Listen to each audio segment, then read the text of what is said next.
సంఘమునకు శిరస్సు క్రీస్తు ఉన్నాడు. క్రీస్తు లేచాడు.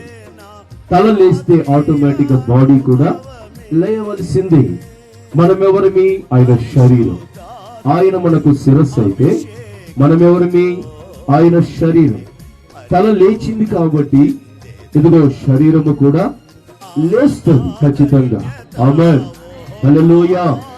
అయితే ఈ తలకిని ఈ శరీరానికి మధ్యలో ఈ తలను ఈ శరీరాన్ని కలిపే ఒక భాగం ఉంది. దీన్ని మెడ అంటే శిరస్సుతోను శరీరముతోను బంధం సహవాసం ఉన్నవారే రేపు లేస్తారు. అందరూ లేస్తారా అంటే అది కుదరదు. ఎవరైతే శిరస్సుతోను శరీరముతోను ఫెలోషిప్ సహవాసం, క్రీస్తుతో సహవాసం, ఆమేన్ చెప్పండి.